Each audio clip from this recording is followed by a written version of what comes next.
드리겠습니다. 시편 44편 6절부터입니다. 나는 내 활을 의지하지 아니할 것이라. 내 칼이 나를 구원하지 못하리이다. 오직 주께서 우리를 우리 원수들에게서 구원하시고 우리를 미워하는 자로 수치를 당하게 하셨나이다. 우리가 종일 하나님을 자랑하였나이다. 우리는 하나님의 이름에 영원히 감사하리이다. 셀라. 아멘. 이 시간 시온 찬양대에 찬양 읽겠습니다.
아멘.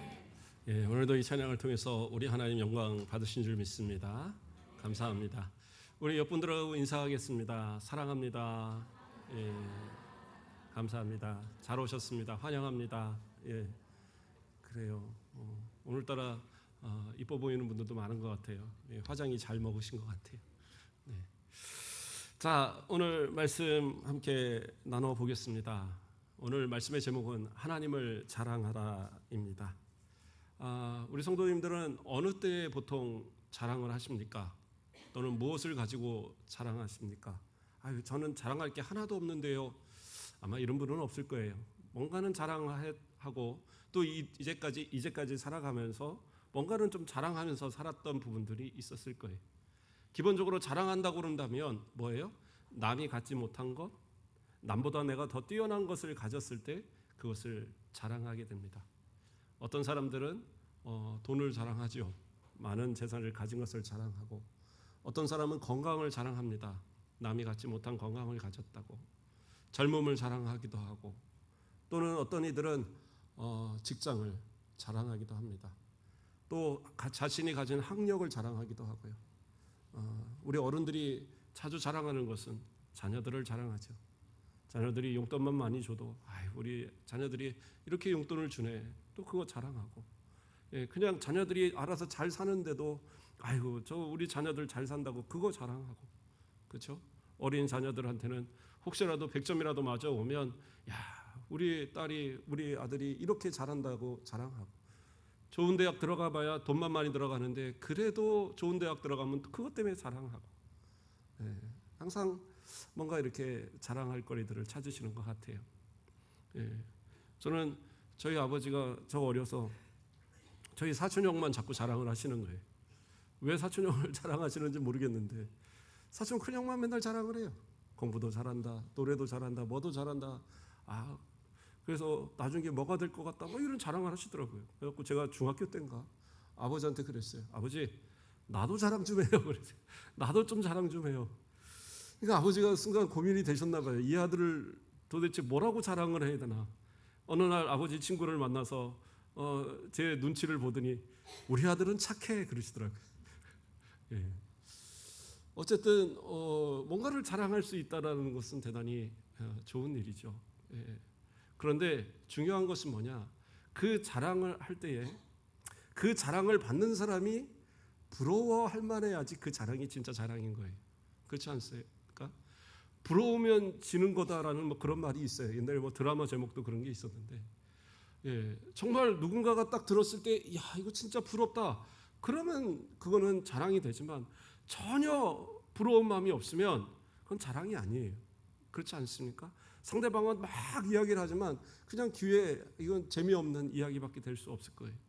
어떤 애들은 아들이 많다고 막 자랑을 해요. 근데 아들 키워봐야 뭐예요? 나중에 가면 알아서 잘 살고 저부터가 지 마누라만 알고 살지 뭐 이렇게 부모님한테 잘하는 거 뭐 그런 거 없단 말이에요. 근데 딸들은 보면 잘하더라고요. 딸들은 키워놓으면은 엄마 뭐 하고 항상 친구가 되어주고, 아버지 뭐 하면서 여행 보내주는 것도 알고 보면 딸들이더라고요. 그래서 저도 우리 딸한테 잘하려고요.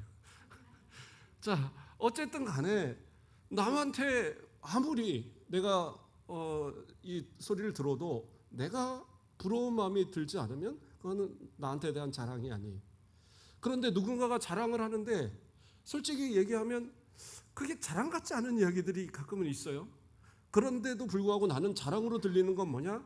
내가 그거를 가지고 싶었을 때, 내가 그것이 없다고 여길 때는 상대방이 불평을 해도 그것은 나한테 그것은 자랑이 되는 거예요. 그래서 자랑이라는 것은 어떻게 보면 우리가 살아가면서 많이 하고 있지만, 그러나 그 자랑이 진짜 자랑이 되려면 남보다 뭔가 더 뛰어난 그것을 충분히 갖춘 상태에서 자랑해야지 진짜 자랑이 되는 거예요. 다시 말해서 우리가 하나님을 자랑한다라고 말할 때에 우리는 어떠한 마음으로 자랑하느냐라는 겁니다. 그러니까 전도도 생각을 해보면 가서 예수 믿으세요, 교회 나오세요, 그건 누구나 말할 수 있는데, 물론 그것도 말 못하는 분들이 있죠. 그런데 가서 열심히 이야기했는데도 상대방이 왜 복음을 받아들이지 않느냐, 왜 우리 교회를 나오고 싶은 생각이 들지 않느냐 생각했을 때는 내가 과연 자랑스럽게 여기고 있느냐, 내가 지금 진짜 우리 하나님을 자랑하고 있느냐, 진짜 우리 교회를 자랑스럽게 여기느냐, 진짜 우리 성도들을 자랑스럽게 여기냐, 우리 목사님을 자랑스럽게 여기냐, 그런 생각을 한번 해보셔야 돼요. 다른 저도 교회들을 갈 일들이 이렇게 많이 생깁니다. 왜냐하면 목사님들도 한 달에 한 번씩 이렇게 여러 교회를 돌아가면서 예배를 드리고 이렇게 하다 보면 성도들이 이렇게 와서 같이 돕는 분들도 가끔 있기도 해요. 근데 이렇게 한 번씩 물어보면 목사님 참 좋아요, 우리 교회 너무 좋아요, 이런 이야기들을 합니다. 개척교회 같이 좀 작은 교회인데도 불구하고 그런 성도들이 있고, 물론 큰 교회는 또 큰 교회대로 또 자랑하는 사람들이 있고, 그러한 자랑하는 사람들이 모여서 교회가 좋다라는 소문이 나는 거예요. 그런데 자랑할 거리가 도저히 난 모르겠다. 그래도 찾아야죠. 우리 아버지가 우리 아들 착해요 했던 것처럼 뭐 하나는 찾아서 자랑을 해야 될 거 아니에요. 그러니까 그러한 자랑이 남들에게 들려져서 그것이 납득이 되어지면, 그래, 저 교회는 도대체 뭐가 그렇게 대단한 것도 아닌 것 같은데 그렇게 자랑을 하는가. 아니 저들은 도대체 예수 믿는 것이 뭐가 좋아서 저렇게 자랑을 하는가? 아니 하나님이 도대체 어떤 분인데 저렇게까지 자랑을 하는가? 좀 그러한 궁금하고 부러운 그러한 마음이 생겨야 될 거 아니에요. 그것이 어떻게 보면 전도의 가장 큰 방법이 되지 않을까. 자, 오늘 본문에서 시인은 하나님을 향하여서 하나님을 자랑하였다라고 그렇게 고백하고 있어요. 그러니까 삶을 통하여서 이 시인은 한없이 하나님을 자랑했던 겁니다. 그래서 우리가 종일 하나님을 자랑하였다. 그러니까 하루 종일이 아니라 모든 날마다의 삶을 통해서 자랑했다라는 거예요. 그러므로 우리의 모습 속에서 좀 그러한 자랑하는 모습들이 나타났으면 좋겠습니다. 오늘 본문에서 이 시인은 무엇을 자랑했습니까? 7절 말씀을 보면 오직 주께서 우리를 우리 원수들에게서 구원하시고, 하나님을 자랑하는데 어떤 하나님을 자랑했느냐? 우리를 원수들에게서 구원하심에 대한 자랑을 하는 거예요. 물론 그러한 것을 두 가지 의미로 볼 수 있겠죠. 하나는 저 영원한 천국 들어감에 대한 내 영혼의 구원에 대한 자랑. 그것도 정말 어떻게 보면 가장 귀한 자랑이죠. 세상 사람들에게 가서 이야기할 때 이 세상이 다가 아니야. 나중에 죽으면 천국과 지옥이 갈려. 예수 믿지 않으면 지옥 가는 거야. 천국 가야지. 천국이 얼마나 좋은 줄 알아? 그곳에는 정말 슬픔도 고통도 병듦도 아무것도 없고, 그곳에는 오직 찬양과 감사 기쁨만 넘치는 영원한 생명이 있는 그러한 곳이야. 그러면서 마음껏 내가 자랑해 보는 거예요. 온갖 좋은 거 다 갖다 붙여서. 요한계시록에 보고 그러면 새 예루살렘에 대한 표현들을 나오잖아요. 막 온갖 좋은, 지금으로 해석하면 뭐 다이아, 뭐 빛이, 뭐 이런 모든 보석을 다 갖다 이야기합니다. 그렇다고 천국에 진짜 뭐 보석이 있고 황금이 바닥에 깔려 있고 그렇겠습니까? 아니죠. 이 세상의 물질은 그 위에 없어요. 그러니까 우리가 바라본 것과는 전혀 다르지만 우리가 표현할 수 있는 최고의 것으로 표현하고 있는 거예요. 왜? 이걸 뭐라고 말로 못 하겠으니까. 야, 이거는 길이 황금 같아, 유리 같아. 또 뭐 나무가, 야, 그 생명신학과의 나무가 뭐 과실이, 야, 그러한 뭔가 아주 그 기쁨에 차서 그것을 바라보면서 너무 감격스러워서 온갖 뭐 다이아몬드 뭐 다 붙여가면서 그 모든 이 표현들을 다 하고 있단 말이에요. 이것을 딱 보니까 그 당시의 사람들, 또한 지금의 우리 성도들도 마찬가지로, 야, 천국 참 좋은 곳이구나. 우리 그곳에 가야지. 그런데 맨날, 야, 뭐 천국 죽으면 알아서 가겠지. 그러면 안 돼요. 어떤 분들은 그래요. 막 예수 믿으세요 뭐 했다가, 아이고 뭐 꼭 예수만 믿어야 됩니까? 저 불교도 믿고 뭐 이슬람도 믿고 아무데도 믿어도 다 가는 거지. 다 좋은 데 간다고 하던데. 그럼 싸우기 싫으면 하는 얘기가, 에이 그래 무엇이든 잘 믿으면 돼. 어떤 장로님이 하신 얘기예요. 그러면 안 돼요. 오직 구원은 한 길, 예수 그리스도밖에 없어요. 예수 믿지 않으면 지옥 가는 거고, 예수 믿어야 천국 가는 거예요. 그 외에는 아무것도 없어요. 아무리 찾아도 다른 것도 없어요. 천국 가면 아니면 지옥이. 그런데도 예수를 안 믿어요. 왜? 좋은 줄 모르니까. 그런데도 자랑하지 못해요. 왜? 이것이 진짜 좋은 줄 모르니까. 그렇잖아요. 우리나라에 뭐 고라니 많잖아요.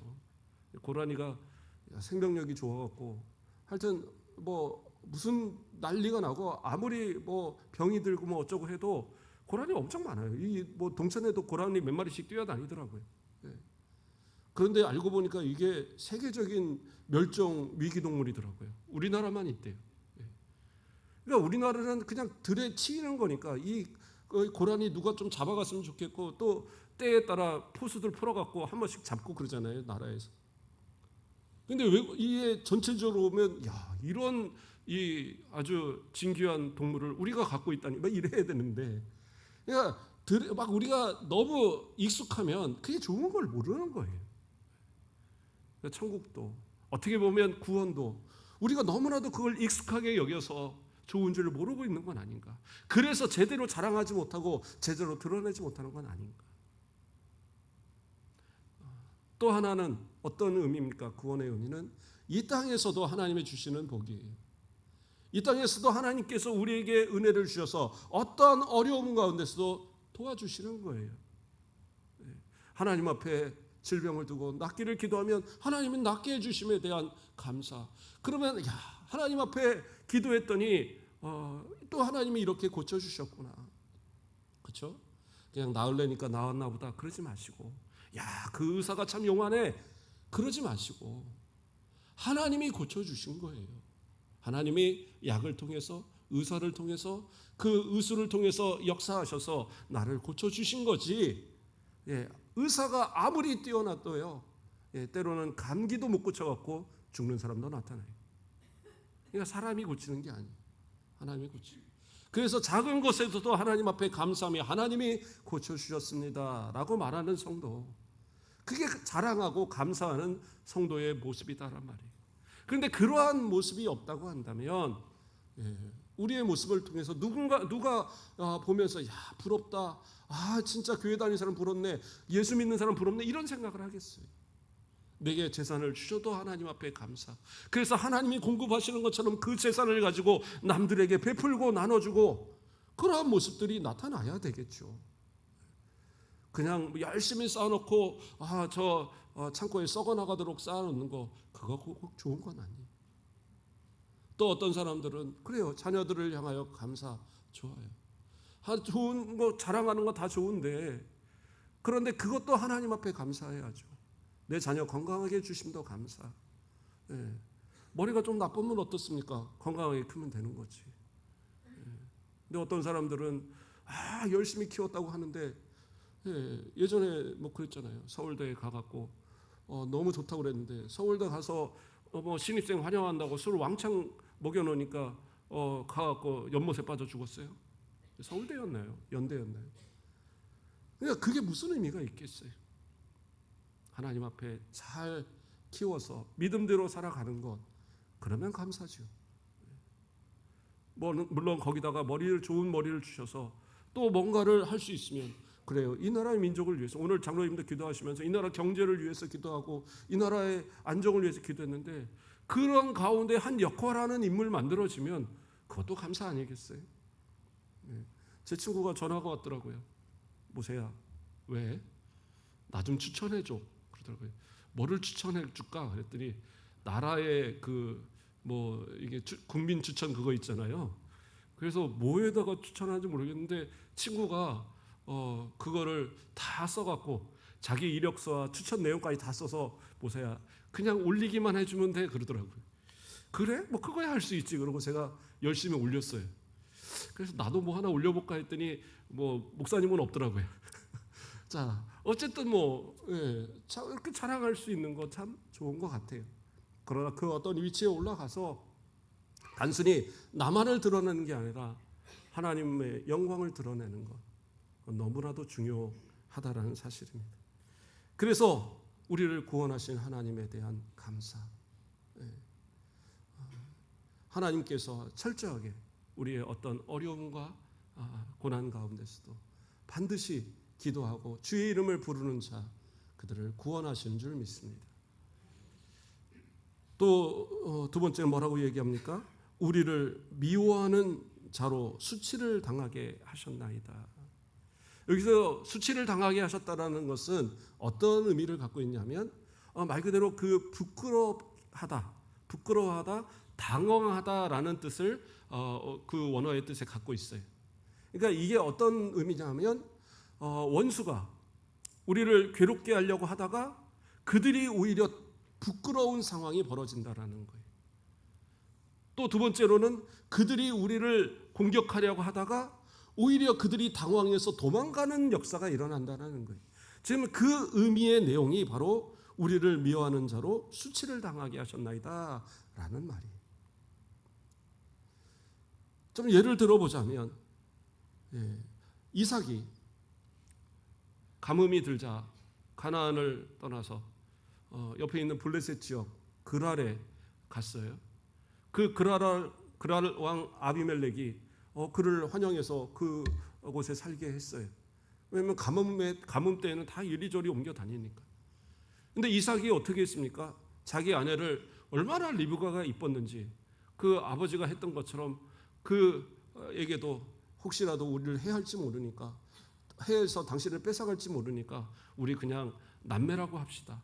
그래서 당신 나를 오빠라고 하고 내가 여동생처럼 대할게요. 그러고는 이제 했단 말이에요. 근데 어느 날 이 아비멜렉이 이렇게 보니까 이삭이 여보 리브가 일리 오시오. 당신이 이렇게 오늘따라 이뻐 보이오. 그러면서 이렇게 해서 안아주는 거예요. 그 모습을 본 겁니다. 그러니까 불렀어요. 니네 왜 거짓말 했느냐. 그러니까 혹시라도 이렇게 우리 아내 빼앗아 가고 나 죽일까 봐 그랬어요. 아 그러냐. 너 거짓말해서 혹시라도 진짜 그런 일이 생겼으면 하나님께서 혹시라도 우리를 버렸으면 어떡할 거야. 너 진짜 잘못한 거야.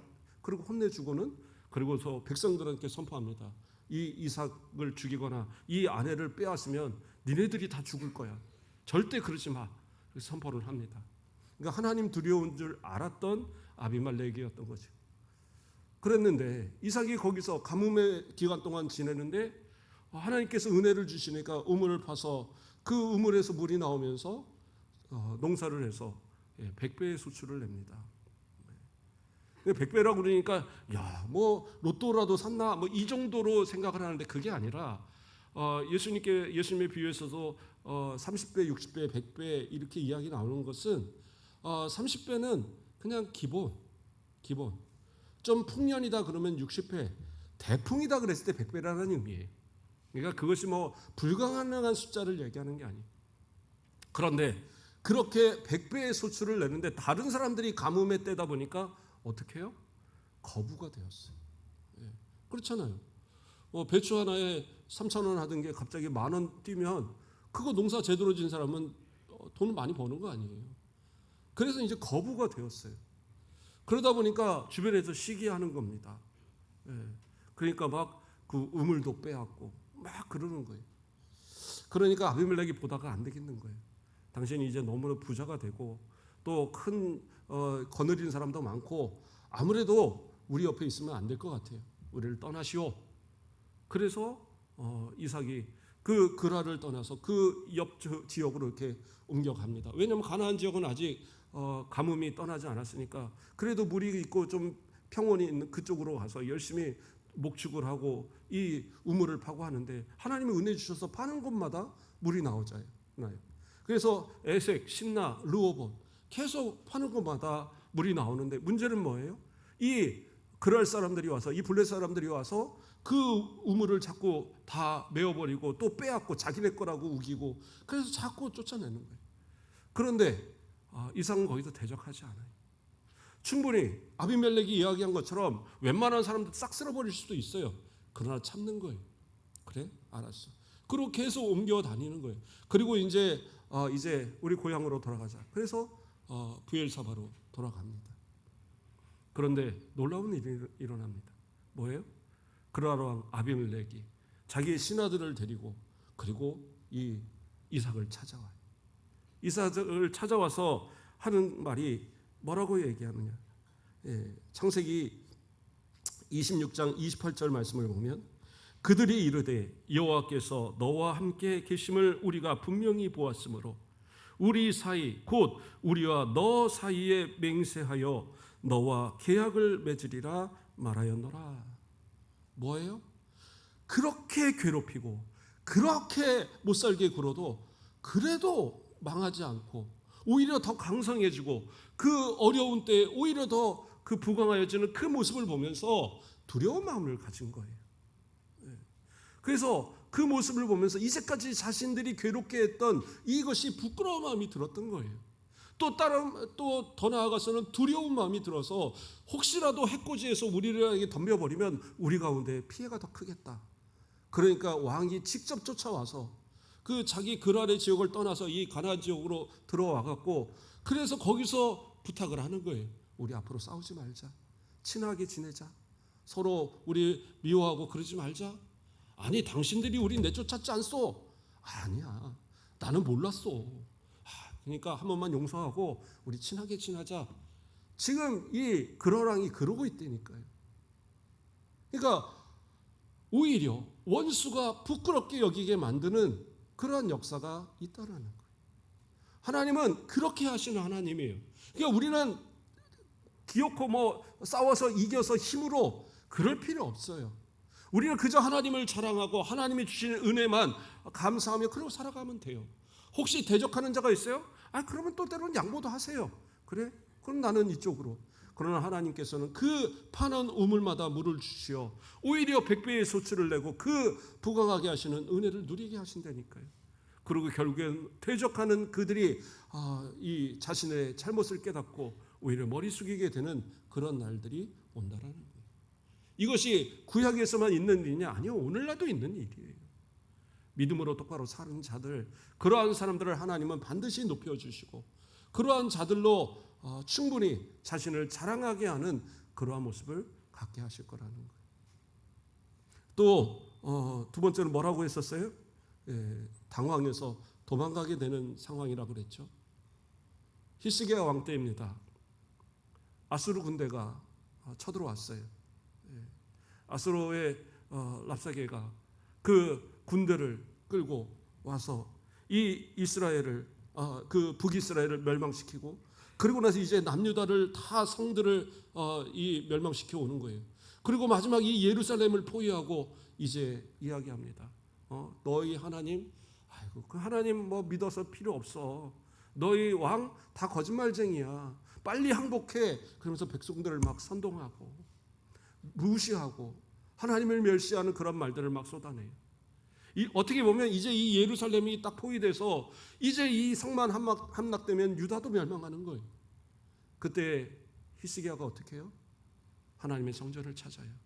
옷을 찢고 굵은 베옷으로 갈아입고 거기서 납작 엎드려서 하나님 앞에 기도합니다. 하나님 제발 도와주세요. 우리 하나님 여호와여, 이제 우리를 그의 손에서 구원하사 천하 만국이 주만이 여호와인 줄을 알게 하옵소서. 히스기야 왕이 그렇게 하나님 앞에 엎드려 기도합니다.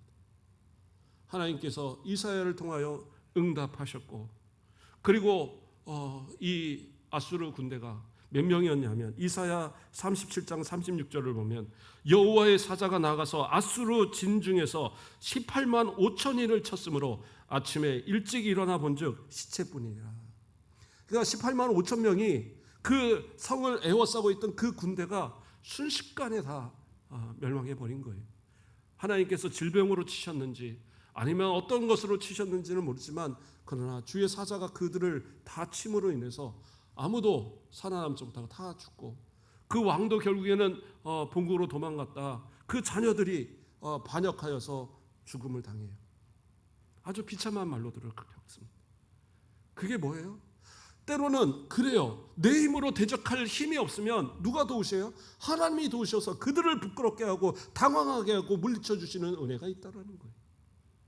그러니까 우리는 위축될 이유가 없어요. 상대가 아무리 강해 보여도요, 아무리 세상의 힘과 무엇으로 나온다 그래도 그거 두려워하고 그것으로 인해서 우리가 낙심할 이유가 없단 말이에요. 오늘 본문에서 6절에서 뭐라고 그래요? 나는 내 활을 의지하지 아니할 것이라. 내 칼이 나를 구원하지 못하리라. 전쟁에 있어서 칼과 그 활, 이건 대단한 무기 아닙니까? 이 당시에 그것은 어떻게 보면 상당히 고대이니까 신무기일 수도 있어요. 활 같은 경우에. 그런데 그러한 활과 그러한 칼로 자신을 구원하지 못할 거라고 얘기합니다. 아니, 군사력이 아주 많으면 이길 수 있지 않아요? 군대가 더 많으면 이기지 않아요? 그런데 그게 아니라는 거예요. 아무리 오늘날도 현대전에 아주 무기가 많고 아주 대단한 군인들이 많으면 이길 것 같지만 우리가 지금 보면 알잖아요. 우크라이나 러시아 전쟁도 그렇게 끝나지 않아요. 쉽게 끝나지 않아요. 이스라엘과 이란, 저는 이스라엘과 이란이 그냥 그렇게 싸우나 보다 그랬어요. 보니까요, 이란이요, 국가 이 크기가 면적이 이스라엘의 10배랍니다. 이 전체 인구도요 거의 10배예요. 그러니까 인구도 10배, 또 땅도 10배, 그리고 그 수많은 무기를 가지고 싸우는데, 그런데 이스라엘이 가진 무기를 이겨내지 못해요. 물론 이스라엘이 더 좋은 무기를 가질 수도 있지만, 우리 생각 같아서는 거기가 뭐 2,000기 미사일 뭐 갖고 있다고 그러는데, 이란이 그거 갖다 다 쏟아부어버리면, 한꺼번에 쏟아버리면 뭐 완전 초토화가 되겠죠. 그래봐야 이 이스라엘이 경상도 그 정도 크기밖에 안 된다고 그러더라고요. 그런데 거기를 갖다 다 쏟아 부어버리면 이길 것 같아요. 근데 그게 아니더라는 거죠. 그러니까 전쟁은 내 무기만 있다고, 무엇이 뭐 인구가 많다고 뭐 되고 그런 게 아니더라고요. 근데 뭐예요? 하나님께 속해서 하나님이 역사하시면 그때의 전쟁의 승리가 판가름 나는 거예요. 다윗이 골리앗을 대할 때, 그렇죠? 무엇을 가지고 나갑니까? 이 짐승 다루던 막대기 하나, 그리고 이렇게 물매, 이렇게 돌리는 물매, 그리고 조약돌 5개, 조그만 돌멩이 5개, 딱 그거 준비해서 갔어요. 갑옷을 사울이 입혀주려니까 아이고 너무 무거워요. 네, 어린 나이라 그것을 들만한 힘이 안 돼요. 칼을 들자니 칼은 사용해 본 적이 없으니까 몰라요. 그러니까 뭐예요? 칼 하나 들지 않고 그냥 물매 하나 들고 이렇게 돌리면서 가는 거예요. 얼마나 웃겼겠어요. 골리앗이 볼 때 저거 나를 무슨 짐승으로 보냐? 소모는 막대기 들고 오니까 얼마나 웃겼겠어요. 근데 결과는 어떻게 해요? 다윗이 그 물매로 돌멩이 1개로 골리앗을 물리칩니다. 그런데 그때에 나오면서 뭐라고 얘기합니까? 나는 만군의 여호와의 이름, 이스라엘 군대의 하나님의 이름으로 나는 너에게 싸운다라고 얘기합니다. 그러니까 다윗이 객관적으로 볼 때는 그 골리앗에게 당연히 질 수밖에 없죠. 이스라엘 군대가 벌벌 떠면서 저 블레셋 군대를 도저히 이겨내지 못하는 딱 그런 상황인데, 어떻게 보면 다윗과 골리앗이 진짜 말 그대로 거인과 이 조그만 어린아이 하나의 싸움인데, 그런데 그것을 이겨내요. 왜? 다윗은 그 골리앗이 갖지 못한 하나님의 이름, 만군의 여호와의 이름을 가지고 그 이름을 드러내며 나아가는 거예요. 그러면서 고백하는 것이 뭐예요? 사무엘상 17장 47절에 또 여호와의 구원하심이 칼과 창에 있지 아니함을 이 무리에게 알게 하리라. 전쟁은 여호와께 속한 것인즉 그가 너희를 우리 손에 넘기시리라. 다윗의 고백입니다.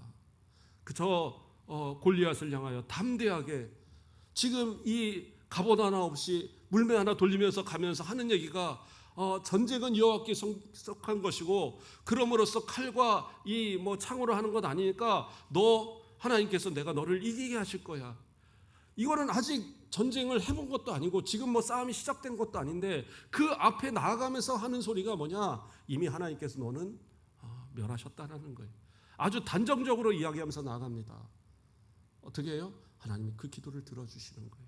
그 자랑을 실현해 주시는 거예요. 그래서 때로는요, 우리는 하나님 앞에 좀 하나님의 이름으로 나아가서 자랑할 때 좀 담대하게, 당당하게 자랑하십시오. 뭔가 위축돼서 그 사정하듯이 이게 아니라 진짜 내가 가진 가장 좋은 것, 내게 있어서 진짜 이거는 뭐라고 말로 표현하지 못하겠네, 딱 그러한 마음으로 가서 뭔가를 좀 표현해 보세요. 상대방이 그렇게 좋은 거야? 진짜 예수 믿는 게 좋은 거야? 정말 부러워서 나 그 교회 가려면 시험 봐야 돼. 원래는 시험 봐야 되는데 내가 특별하게 내가 백 써갖고 너 데려올 테니까 조용히 와서 앉아서 예배 드리고 빨리빨리 등록해. 이 정도가 돼야죠. 그렇지 않아요? 네. 이번 달까지만 특별하게 무시험으로 들어올 수 있대. 이러면서 뭔가 이런 좀 자랑할 수 있는 모습들이 우리 가운데 나타나. 그 자랑이 결국에는 상대방의 그 마음을 움직이는 그러한 역사. 골리앗과 같이 그러한 어떤 모습들, 어떻게 보면 아수르 군대와 같이 그렇게 많은 것을 가지고 담대하게 그 교만하게 섰던 그들을 향하여서 오히려 복음에 어떻게 보면 돌멩이 하나 같은 작은 것이라도 그것이 역사하면 그들을 급소를 찌르고 그들이 회개하고 돌아오게 하는 역사들을 이룰 수 있단 말이에요. 말씀을 정리하겠습니다. 우리가 하나님을 정말로 사랑하고 그 받은 구원이 정말로 귀한 것을 안다고 한다면 우리는 좀 자랑하며 사시길 바랍니다. 단 하루에 한 번만이라도 우리 하나님의 이름을 자랑하며 살았으면 좋겠어요. 세상을 대하는 모든 사람들을 향하여서 우리 하나님이 얼마나 좋은 줄 아느냐 자랑하며 살았으면 좋겠어요. 성경의 많은 인물들이, 신약의 사도들이, 그들이 하나같이 하고 있는 게 뭐예요? 예수님 얼마나 좋은 줄 아느냐 자랑하는 거예요. 이방 사람들이 도대체 뭘 알아서 예수를 믿고 뭘 알아서 하나님을 믿고 그렇게 했겠어요? 그저 사도들이 자랑하는 거예요. 바울이 자랑하고 베드로가 자랑하고 요한이 자랑하고 하여튼 자랑이란 자랑은 다 붙여서 요한은 우리 하나님은 사랑이셔. 얼마나 큰 사랑인 줄 아느냐? 너 엄마 아빠 사랑 알아? 그보다 더 큰 사랑이야. 너 부부 사랑 알아? 그보다 더 큰 사랑이야. 사랑. 그래? 그리고 오잖아. 바울은 뭐예요? 야, 다른 거 필요 없어. 믿음만 있으면 천국 간대. 오직 믿음 외치니까 그거 가지고 예수 믿고 오는 거예요. 베드로는 어떻게 해요? 천국을 막 이야기하는 거예요. 그러니까 그래? 그러면 가야지. 뭔가 우리에게 주신 그 자랑들을 마음껏 자랑함으로 하나님이 우리를 통해서 날마다 영광 받으시고 자랑되어지기를 주님의 이름으로 축원드립니다. 우리 좀 찬양 한 곡 불러보겠습니다. 모든 상황 속에서 찬양하면서 정말 하나님 앞에 우리의 자랑의 마음들을 다시 부릴 듯 일어나기를 소망하는 마음으로 이 찬양 함께 부르겠습니다.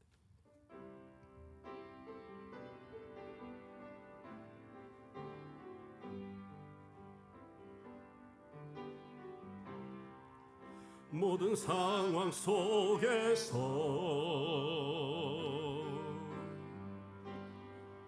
주를 찬양할지라.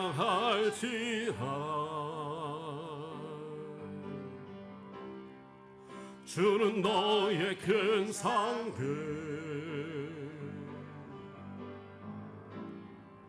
큰 도움이시라.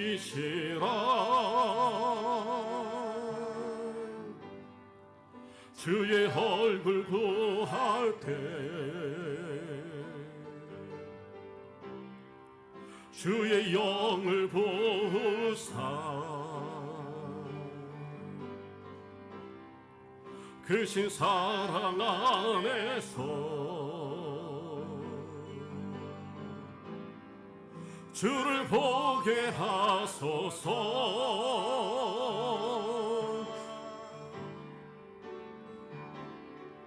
내 영혼이 확정되어 싸우니 믿음의 눈 들어 주를 바라봅니다.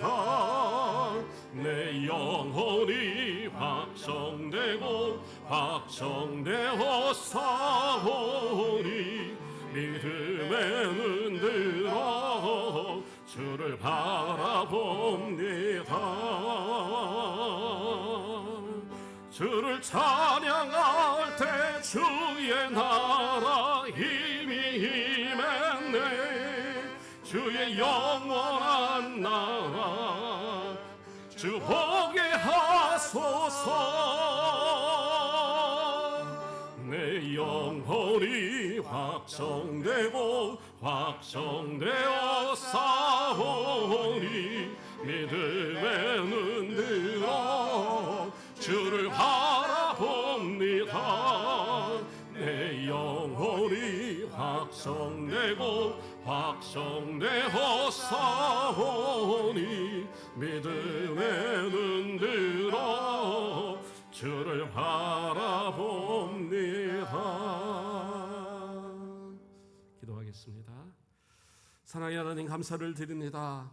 날마다 주의 얼굴을 바라보며 주의 눈을 함께 마주치며 우리의 삶 속에 오직 주만 바라보고 주를 자랑하며 살아가기를 소망합니다. 우리의 연약함을 불쌍히 여겨주시고 날마다 우리와 동행하시며 함께하여 주시며 우리의 가장 귀하고 좋은 것이 우리 하나님 믿는 것이 되게 하시고 우리의 삶의 모든 자랑의 가장 귀한 자랑이 여호와 하나님의 이름이 되어지게 하여 주시옵소서. 우리의 모든 삶 가운데 동행하시며 주의 영광 드러나는 삶 살아갈 수 있도록 우리를 통하여 오직 아버지의 이름만이 드러나지는 복된 삶 살 수 있도록 축복하여 주시옵소서. 감사합니다. 예수 그리스도의 이름으로 기도드립니다. 아멘.